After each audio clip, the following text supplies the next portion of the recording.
Hola, ¿qué tal? Muy buenos días. Como bien os comenté el otro día, iba a hacer unas lecturas para cubrir estos días de, de periodo vacacional, para que tengáis, pues la curiosidad, si la tenéis, de escuchar este vídeo, porque el otro día os hice una lectura sobre la victimología y también os dije que era un tema muy amplio y que merecía la pena saber de lo que se trataba y cómo era o cuál era el papel que cumplía la víctima dentro de una relación realmente oprimida. Pero no voy a dilatarlo más en el tiempo y voy a comenzar con la lectura. Y dice así: aparición de la víctima. Con el nacimiento de la victimología como ciencia, a partir de los años 40, se instala un periodo que se caracteriza por un espíritu positivista y etiológico, centrado en el análisis del causalismo victimal y de las eventuales responsabilidades de la víctima. Heptin introduce el concepto de interacción víctima-agresor, concepto a partir del cual se articularán las futuras producciones de la psicología victimal. Considera a la víctima un actor participante y configurador de su ofensor, así como las condiciones de su ofensa en la situación delictiva. Surge una preocupación por la prevención, intervención y apoyo victimal. En coherencia con la idea del papel de la víctima en la interacción, hay un interés creciente para localizar el perfil victimal, por lo que proliferan múltiples sistemas de clasificación. Por ejemplo, la clasificación reduccionista de Fatan, que habla de la víctima no participante, latente o predispuesta, o provocativa y participante. En los años 60, a raíz de los cambios sociales, se produce un creciente interés por las víctimas, acompañado de tres circunstancias: los marcos teóricos creados por la psicología social, que pueden ser aplicados, así como la difusión en congresos y simposios. En segundo lugar, el interés por la víctima que se despierta en Estados Unidos a partir del asesinato de Kitty Genovese, una muchacha asesinada en la calle sin que ningún vecino la ayudara o llamara a la policía. Y las primeras encuestas nacionales de victimización fue cuando se dieron en Estados Unidos. Y en tercer lugar, es el movimiento feminista, que exige mayor atención hacia la violencia contra las mujeres y dirige fuertes críticas al enfoque etiológico de la victimología y al reduccionismo exagerado de las tipologías establecidas, especialmente al de la víctima provocadora. La enajenación de la víctima. En los años 70 comienza a considerarse la victimización no solo producida por el hecho delictivo, sino también como una consecuencia de la forma de intervención por parte de las instituciones. Hay autores que cuestionan la apropiación del conflicto y el problema por el Estado, y además parta de la suposición que lo resuelve a satisfacción de sus actores. Si bien el Estado vela por el bien público y por el de la víctima, también es cierto que impone una pena bajo unas leyes, una determinada forma de investigar y acusar, realizada solo por expertos, y a pesar de que sea la víctima la que da pie al proceso, se le resta capacidad de acción. La víctima pasa automáticamente a la situación de débil, se convierte en una prueba y no en participante ni agente de la resolución de su conflicto. Deja de ser dueña de lo que le ocurrió y pasa a ser dueña simplemente de su sufrimiento. En este periodo emerge una corriente crítica que cuestiona el reduccionismo de los anteriores aportaciones positivistas, principalmente la clasificación de la víctima, el escaso papel en la justicia y el olvido de los factores macrovictimizadores. La reparación de la víctima.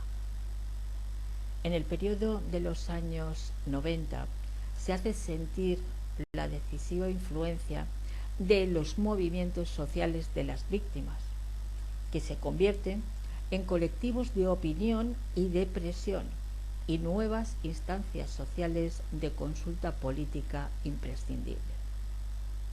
En el ámbito de asistencia y tratamiento adquiere relevancia la superación del estado de víctima. Las víctimas no desean solo la venganza, la fuerza contra la fuerza, sino más bien buscar una forma de solución, un recurso que no es tanto una pena o castigo, sino una forma de resarcimiento, de reparación. Se trata de una forma de recuperar aquello perdido, especialmente la dignidad, la seguridad, la honra, la autoestima, etcétera, etcétera. Destacamos la consolidación en la década de los 80 de casas, organizaciones y centros de atención psicológica o social a víctimas, principalmente en Inglaterra, en Alemania y en Norteamérica. A partir del periodo de los 90 hasta la actualidad, las nuevas formas de tratamiento como la mediación, los servicios de atención a víctimas y familiares, las respuestas civiles y penales coordinadas, aportan un papel activo a la psicología victimal. Sin embargo, esta psicología adolece de centrar su atención en la terapia. Con ello, se está situando el conflicto en lo individual o, como mucho, en lo interindividual, dentro de un contexto clínico o jurídico civil, cuando en realidad haría falta situarlo en la esfera social e institucional donde se produce. Las experiencias en materia de víctimas y familiares de víctimas de violaciones de derechos humanos en dictaduras latinoamericanas muestran la necesidad de situar el conflicto en una esfera que trascienda lo clínico, pues el contenido traumatizante se encuentra en la sociedad. Vamos a hablar de la victimización y el efecto psicosocial. Son los efectos inducidos sobre la víctima y su entorno social como consecuencia de una serie de actos interpersonales y sociales tipificados penalmente como delito. Soria, desde una perspectiva psicológica, además de considerar el papel de la víctima en el hecho delictivo, contempla factores del contexto social, legal y comunitario de la red social de la víctima, del victimario, que es fundamentalmente tener presente para evaluar cuáles son los efectos psicosociales de la victimización. El citado autor nos propone considerar 6 ejes. El sistema básico afectado por el delito, la conducta desarrollada por la víctima durante el mismo, los costos de la victimización, la relación previa con el agresor, la duración del hecho delictivo y la actitud penal.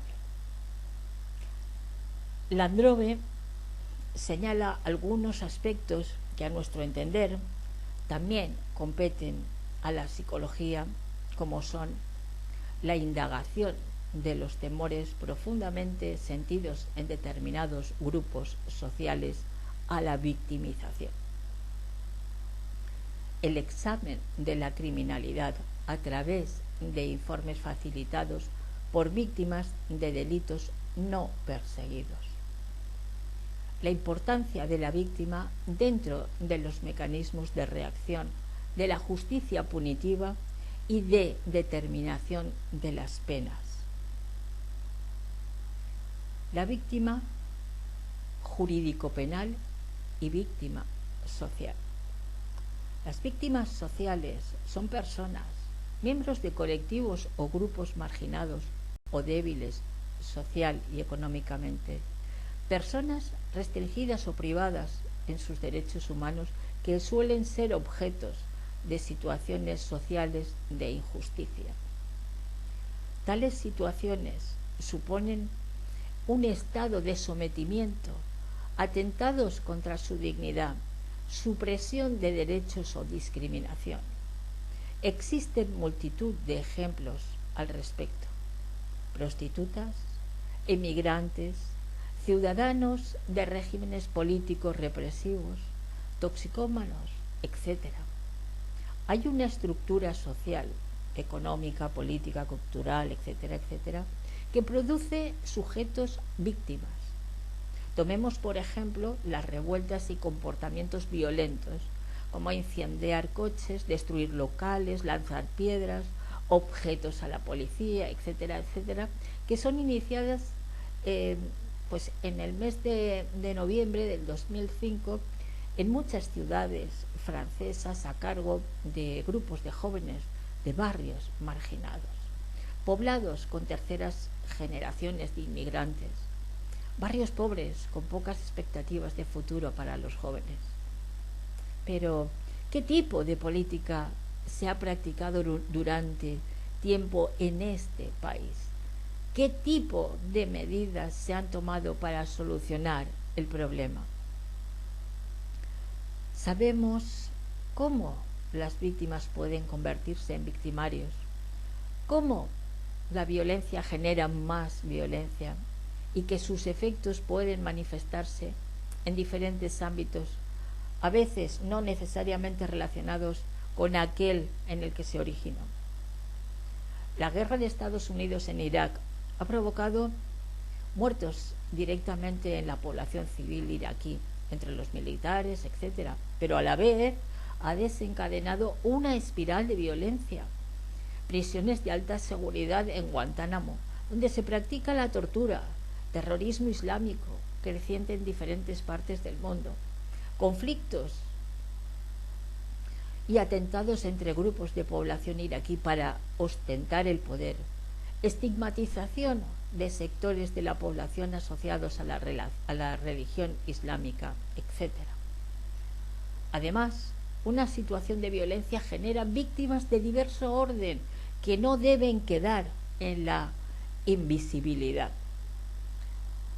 Las víctimas jurídicas son aquellas que a través del tratamiento jurídico adquieren legitimidad para reclamar, incorporar, mantener y mejorar una serie de derechos para sí mismas y su entorno. El estatus de víctima jurídica es positivo con la defensa de sus derechos y para el ordenamiento del sistema social y convivencia, aunque deben prevenirse los efectos secundarios a la intervención institucional. A eso le llamaríamos victimización secundaria. Se desprende de esta diferenciación que la psicología victimal debe evidenciar cuáles son las condiciones sociohistóricas, políticas y económicas que definen lo que es delito o no en distintos momentos y, consecuentemente, qué se entiende por víctima y victimización. La violencia emergente en el contexto de interacción víctima victimario. Entender la victimización requiere analizar cada uno de los elementos básicos que la integran: víctimas, ofensores y contextos de violencia. Fernández, Domènech y Ñáñez afirman que la definición e identificación de los actos de violencia es un proceso evolutivo, es decir, mediatizado por valores y presupuestos previos. Así, para definir un acto de violencia hacen falta parámetros evolutivos, éticos, morales y o normativos que nos sirvan de unidad de referencia comparativa para incluir unos u otros como actos violentos o agresiones. Por ejemplo, no se puede confundir los golpes de puño recibidos por un espectador en una aglomeración pública con los golpes de puño recibidos por un preso político en manos de sus captores. La violencia no es cuestión hormonal, genética o intrapsíquica de las personas que la ejercen, sino que se trata de una cuestión interpersonal, relacional, que se enmarca en una interacción previa entre los actores y determina su interacción futura. Pero es más, la violencia es una cuestión estructural de nuestras sociedades. De esta forma podemos entender cada acto de violencia como un proceso de interacción previo y futuro entre agresión, agresor, víctima, de manera que en cada agresión hay que tener en cuenta las características psicológicas del agresor o los motivos de la agresión. Es decir, ¿qué ganancia consigue frente a la víctima de cara a su posicionamiento social? ¿Cómo queda el poder de uno frente al otro después del acto? Hay que mirar las consecuencias sobre la víctima, sobre su identidad, su subjetividad. Los agresores suelen desconocer y minimizar muchos actos que producen daño a las víctimas, ya que estos quedan ocultos por la previa desigualdad y asimetría entre el que existe entre ambos. Además, víctima y agresor no son personas desconectadas de la identidad social. Las interpretaciones de la sociedad hacen de sus acciones que son partes de unas categorías sociales y participan del valor e importancia social que las sociedades les están otorgando. Así es el acoso sexual laboral a una mujer, si queda impune, redunda no solo en la privación de igualdad y libertad para esa mujer, sino para todo el colectivo de mujeres que pierde comparativamente la realidad de sus oportunidades. El marco donde aparecen las diversas formas de violencia y de maltrato. El marco donde se producen diferentes tipos de violencia interpersonal es el marco de la denominada violencia estructural o simbólica. Esta violencia tiene un carácter de invisibilidad y pone en juego mecanismos psíquicos y relacionales que operan sobre las personas haciéndoles daño con voluntad de dominar, explotar u oprimir. Puede pensarse en casos de acoso moral o violencia perversa, imperceptibles por la propia víctima y por las personas que la rodean hasta pasado un tiempo. Será la víctima la que planteará dudas sobre el trato denigrante que le están dispensando, sintiéndose responsable. A la vez, se sumará la reacción de incredulidad de los que están próximos y las dificultades de demostración y objetivación de esta agresión a la familia, a la comunidad, al trabajo, etcétera, etcétera. Este tipo de violencia está sustentado por estructuras sociales, institucionales, normas de relaciones formales, ideologías, valores, grupos sociales, etcétera, etcétera, que intentan mantener un orden social determinado.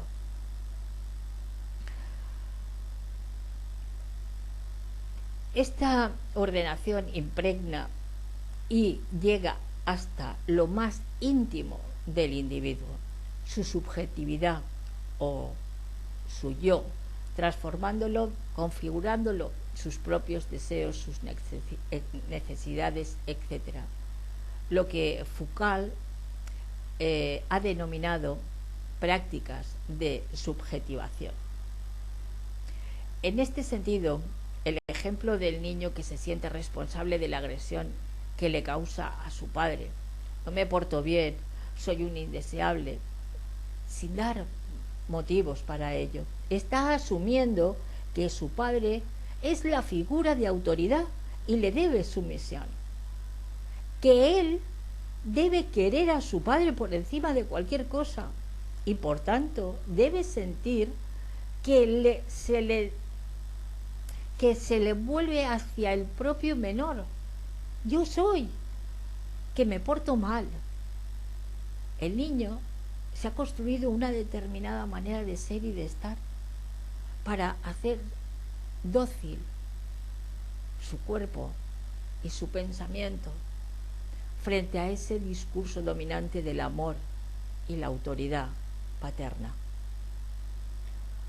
Otro ejemplo es la violencia de género, que responde a una ordenación del mundo androcéntrica o patriarcal, lo que permite mantener en la relación entre hombre y mujer el dominio masculino. Esta violencia actúa poniendo en marcha estereotipos sociales como que las mujeres son dóciles, sumisas, comprensivas, emocionales, etc. De ahí lo que muchos hombres esperan de ellas en la relación de pareja. Y en cambio, los hombres son menos emocionales, más agresivos, más decididos. Corsi explica la existencia de hombres violentos en nuestra sociedad debido a que se ejerce una violencia que denomina homofobia, que prohíbe o lo que no debe hacer, no debe ser o no debe desear. De esta forma, a los niños se les impide desarrollar capacidades que no están restringidas a las niñas. Por ejemplo, la sensibilidad, el cuidado por otras personas, la posibilidad de ser sentimental, de pedir ayuda, etcétera, etcétera. Sus subjetividades se construyen en base a un prototipo estereotipo masculino que ha de demostrarse de una forma muy determinada para que esa persona, hombre, no sea estigmatizada o rechazada. Y por otro lado, para que el sistema social mantenga el orden imperante, que es asociar el poder a un sexo-género, el masculino. Esto puede explicar cómo un hombre, cuando siente que no domina a su pareja con la mirada, comienza a amenazarla con palabras. Cuando las palabras no sirven, recurren a la fuerza física. Y si ello ya no resulta, la mata. Hay que subrayar dos características a menudo desconocidas en las formas de maltrato invisible. La pérdida de prestigio o posición social en las relaciones. Al evaluar los daños hay que tener en cuenta no solo los daños materiales o materializados vividos, sino amenazas de daños psicológicos y sociales. La dificultad de visibilizar el maltrato psicológico. El discurso institucional ha encontrado en el maltrato físico una norma. Es posible detectarlo, defenderse o no, de acuerdo con la voluntad personal, y encontrar para ello una sanción en la condena social y o legal. En cambio, el maltrato psicológico no responde a una norma socialmente institucionalizada y además responde a una ambigüedad en su definición, a pesar de una mayor naturalidad y frecuencia. Una forma de violencia es el acoso. Es un término empleado para identificar situaciones en las que una persona o grupo de personas ejercen hostigamiento psicológico de forma sistemática y continua durante un tiempo prolongado sobre una u otras personas. Este proceso de victimización de una persona por parte de sus iguales, o en el caso de los niños también de adultos, está asociado a relaciones de poder con un esquema de dominio-sumisión. Tiene una escalada ascendente. Pueden comenzar con un simple mote para ir pasando a otros actos mucho más graves, tales como reírse de la persona, meterse con ella, burlarse, llegar hasta después al aislamiento, al rechazo, a la agresión física, etcétera, etcétera. Se da una falta de apoyo de los compañeros hacia las víctimas y un silenciamiento de la agresión. El motivo es que están sometidos a la influencia de los que ejercen la agresión. Se produce un contagio social que inhibe la ayuda e incluso fomenta la participación en los actos intimidatorios por parte del resto de los compañeros que conocen el problema, aunque no hayan sido protagonistas inicialmente de este. Por otro lado, también hay cierto miedo a ser incluidos en el círculo de victimización y no convertirse en el blanco de agresiones si no se está acorde con los ejecutores de la agresión. El mobbing o acoso en el contexto laboral se produce en el contexto del trabajo, al menos una vez por semana durante 6 meses. Si la respuesta de la víctima frente a la agresión es de lucha, va a ser interpretada en muchos casos como una conducta inapropiada o patológica, no entrando a considerar las condiciones que la generan. De ahí la indefensión y la inhibición del afectado a la hora de denunciar los hechos, la dificultad probatoria, la ausencia o mal funcionamiento de sistemas de notificación y resolución de conflictos, así como las carencias del sistema jurídico.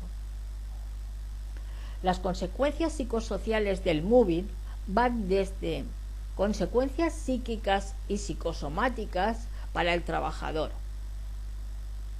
consecuencias para la organización del trabajo y consecuencias para el núcleo familiar, social y para la comunidad.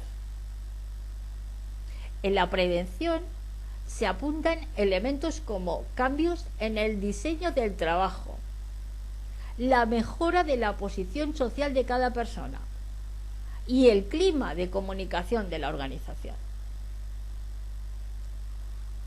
Ataques a la víctima con medidas organizativas es el superior el que restringe a la persona la posibilidad de hablar, cambia la ubicación de una persona separándola de sus compañeros, obliga a alguien a ejecutar tareas en contra de su conciencia, juzga el desempeño de una persona de manera ofensiva, cuestiona las decisiones de una persona, asigna tareas sin sentido, muy por debajo de sus capacidades, degradantes o con datos erróneos.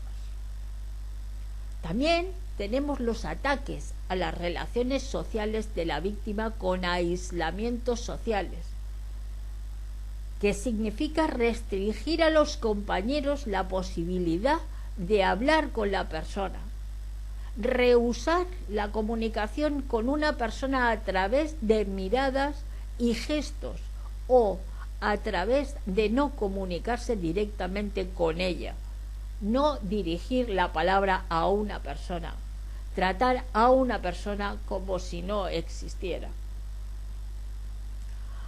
pueden ser también ataques a la vida privada de la víctima, como criticar permanentemente su vida privada, terror telefónico llevado a cabo por el hostigador, hacer parecer estúpida a esa persona, dar a entender que tiene problemas psicológicos, mofarse de las discapacidades de esa persona, imitar gestos, voces, mofarse de su vida privada. Otra cuestión sería la violencia física, como ofertas sexuales, violencia sexual, amenazas de violencia física, uso de violencia menor y maltrato físico. Ataques a la actitud de la víctima, ataques a las actitudes y creencias religiosas, mofas a la nacionalidad de la víctima. Agresiones verbales como gritos, insultos, críticas permanentes del trabajo de la persona, con amenazas verbales. Rumores, hablar mal de la persona a su espalda, difundir rumores acerca de la víctima. Bullying o maltrato entre iguales.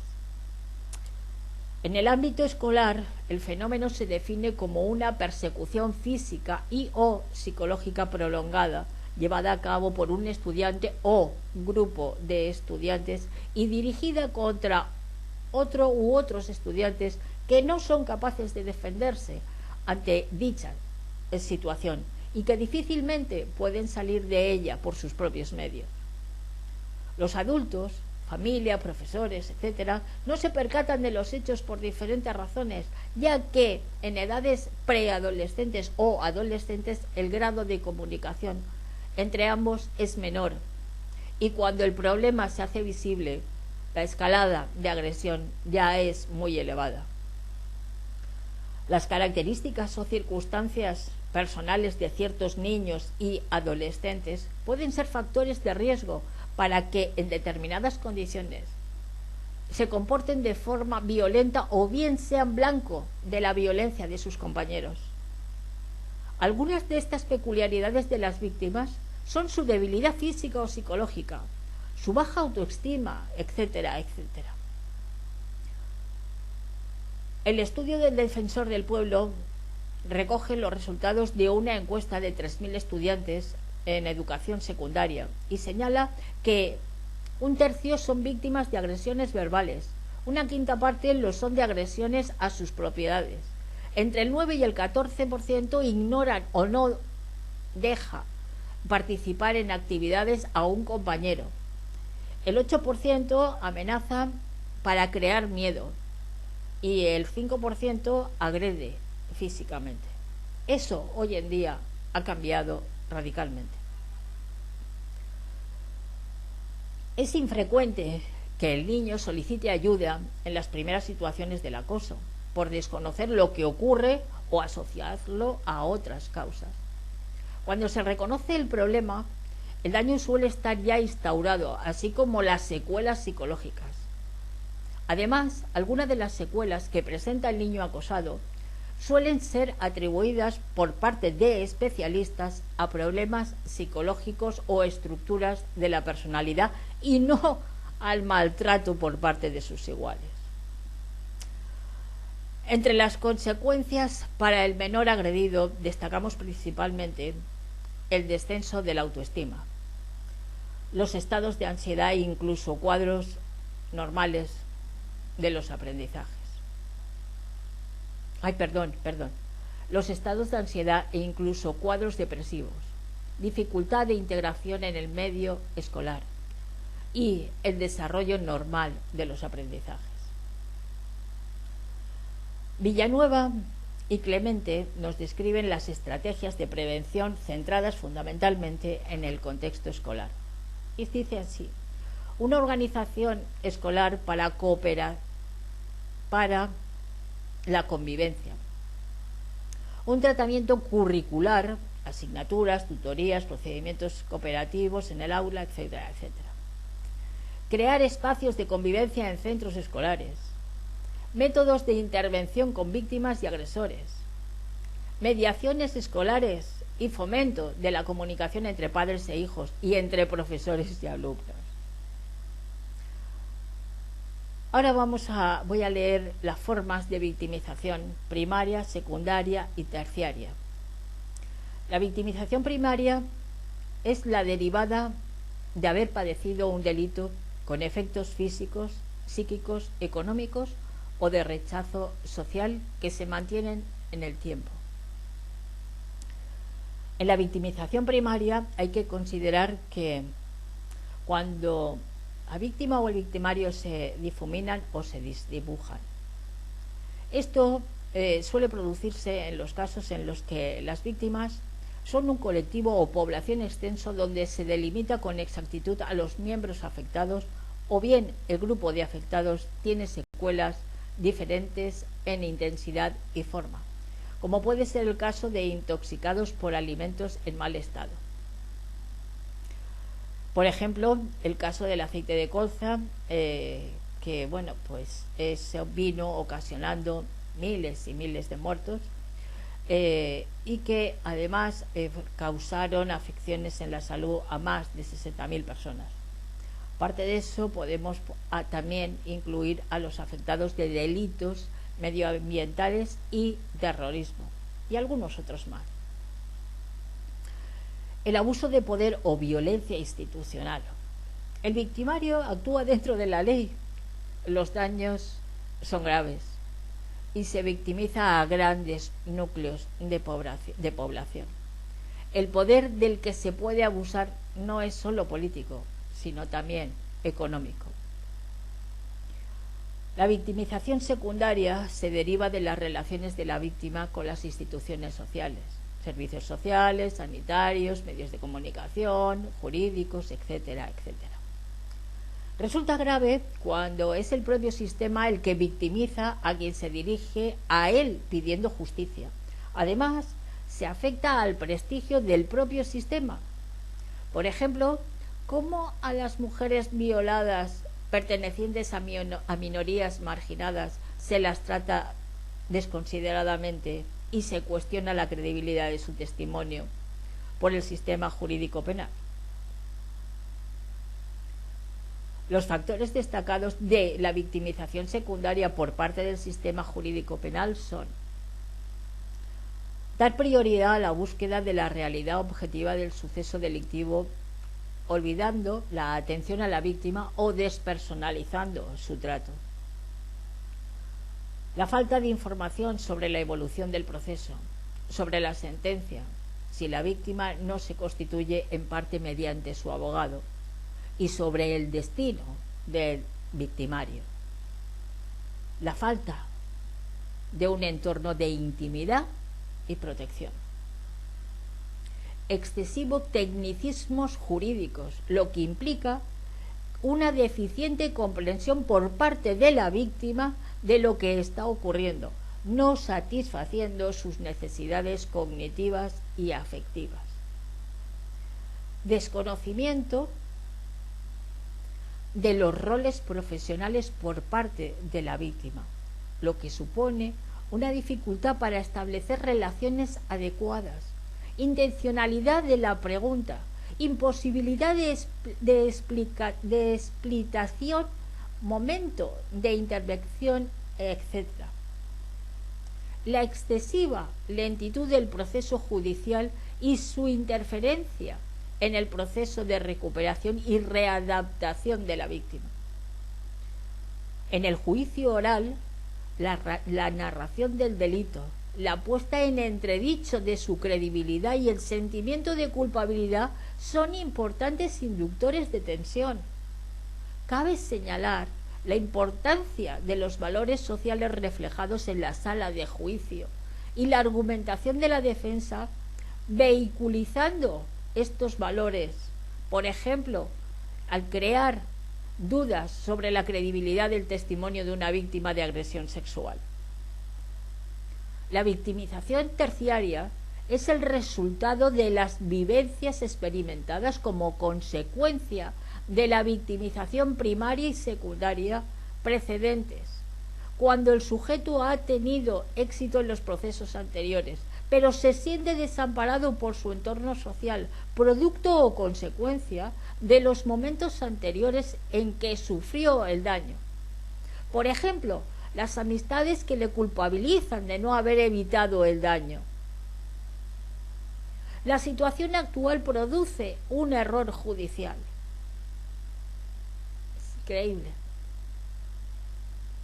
Ahora vamos a pasar a leer la categoría de víctima. Por el hecho de pertenecer a una categoría social o grupal, como mujeres, niños y ancianos, se adquiere una situación de vulnerabilidad social que produce indefensión en las personas que están dentro de esas categorías, ya que, como hemos visto anteriormente, la estructura social favorece a la posición masculina, tanto subjetiva como objetivamente. Así, por ejemplo, en los conflictos armados, la violación de mujeres, el secuestro o la muerte de mujeres, niños y ancianos, etc., tiene que ver con el intento por parte de los victimarios de aterrar y conseguir las metas políticas. Con las nuevas perspectivas científicas posmodernas se introduce una mirada crítica a la categoría e identidad de la víctima. Esta identidad, si bien constituye una oposición, una forma que permite la visibilidad social y legal de las personas afectadas, por otro lado crea un efecto de inmovilidad y subjeción en esta condición, con el consecuente efecto estigmatizador. Desde la perspectiva socioconstructiva, Cabruja analiza el tipo de relaciones de poder que han emergido de la ciencia positivista y la modernidad, y el tipo de subjetividad o yo que han construido, y propone mecanismos de constructores como formas de cuestionar esas relaciones de poder y efectos sobre la subjetividad.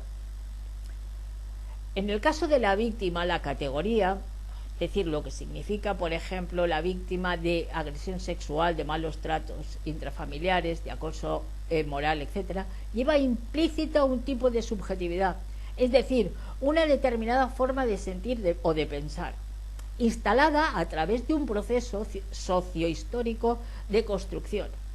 Situarte en la categoría de víctima te ubica en un marco de interpretación de creencias y de acción que te sujeta, o te atrapa en esa condición y te inmoviliza para autotransformarte en un futuro.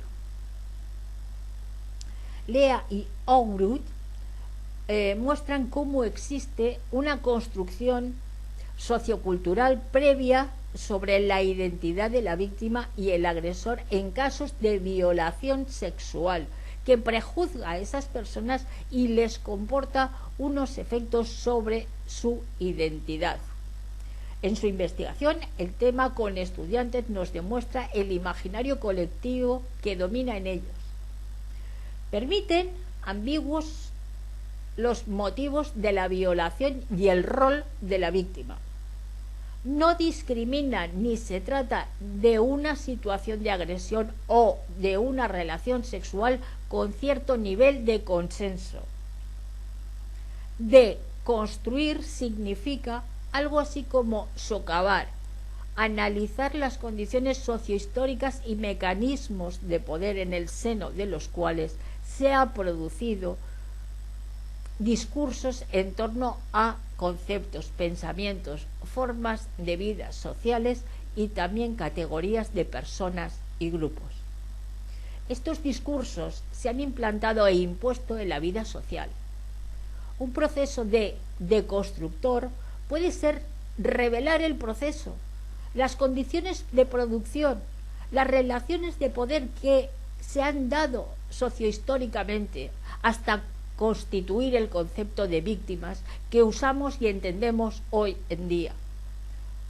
A la vez, existen mecanismos que permiten tomar conciencia y recontar historias por las propias personas afectadas, con miras a la construcción de horizontes futuros, de subjetividades diferentes a las estipuladas, que constituyen la capacidad de resistencia, de empoderamiento. Se trata de una forma de prevenir frente a la victimización. Sin embargo, a pesar de la construcción de la categoría de víctima, en muchas situaciones en que acontece una agresión, la persona no asume esta condición de víctima. No se trata de un acto intencional, sino que, como dice Cobbs, en muchos casos es difícil construir la condición de víctima y sostenerla. Por ejemplo, en el caso de mujeres maltratadas, tomar conciencia de su situación, poner nombre al daño sufrido y tomar la decisión de abandonar sus relaciones abusivas. Para esta autora, la condición de víctima es necesaria antes del proceso de recuperación, aunque reconoce los efectos negativos de esta categoría. Construirse como víctima es construirse como efecto de acción de otro, reduciendo la capacidad de asumir responsabilidades para sus acciones y constituirse como agente. Culpar al victimario es una salida para localizar la violencia fuera de la relación, pero la víctima tiene que analizarse y comprenderse en esa relación, en ese proceso interpersonal con su agresor, esos discursos que lo impregnan, para poder salir de alguna manera transformada. La narración de la experiencia como víctima permite contener el dolor, mitigar los efectos, haciéndolos cognoscibles y tomando conciencia de la dominación a la que estaba siendo sometida. Y aquí vamos a dejar por hoy el tema de la victimización. Espero que no os haya agotado demasiado. Muchísimas gracias y bueno, en la próxima ocasión os prepararé otra lectura. Muchísimas gracias y muy buenas tardes.